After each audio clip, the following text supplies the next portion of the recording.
small but useful. Rosty the Bat.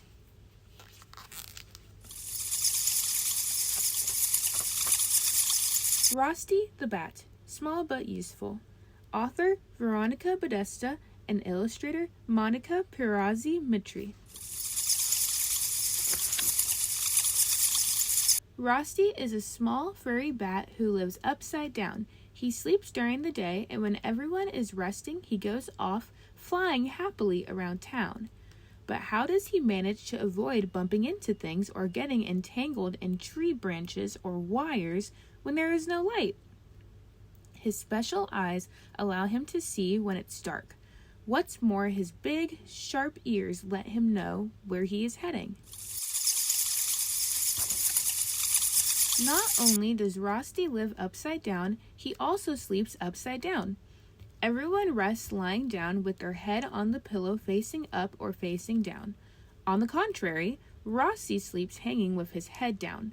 Besides, he is a sleepyhead, the one who sleeps the most in his family. He looks for a safe corner up in the school's bell tower, away from the light and noise. He wraps his wings around his body, covers his eyes and ears, and snores profusely. One day, in the month of June, Rosty woke up startled. Peter, the naughtiest kid in school, was ringing the bell over and over again to wake up Rosty, who was sleeping like a log. He got scared and therefore fell straight to the floor. "I'm sorry, Rosty," Peter said. "I didn't mean to scare you, but we need your help at school." Peter put Rosty in his pocket so that no one could see him and showed him what was going on. School was a mess. A bunch of annoying mosquitoes were buzzing around the classroom and biting non-stop. The teacher couldn't write on the blackboard due to the scratching. The kids were waving their hands to drive mosquitoes away. "Order, please!" shouted the headmistress, while the students laughed out loud because a huge mosquito was biting her nose. Rosty and Peter came up with a plan.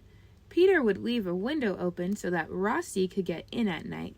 However, there were too many mosquitoes for one bat, so he needed to get help.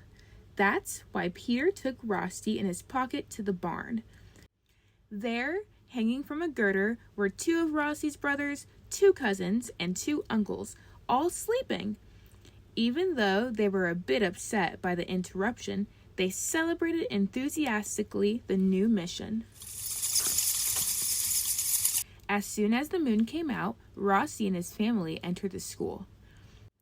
They had the most spectacular feast of their lives. A lot of tasty and delicious mosquitoes, Bat's favorite dish. Rosty's uncle, the biggest and fattest one, caught 100 mosquitoes. His cousins and brothers about 50 each, and Rosty, who other than sleepy is very sweet-toothed, lost count, but he won for sure. The next morning, Peter went to the barn to thank them. It was impossible to wake them up. They were all sleeping, hanging upside down with full stomachs.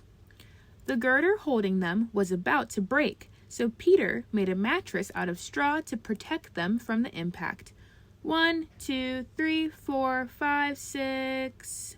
Peter counted. There is one bat missing. Where could he possibly be? Order was restored at school. The headmistress was smiling while she scratched the red mark on her nose. Hanging right next to the teacher's head, legs up and head down, was Rosty, the sleepyhead. The end.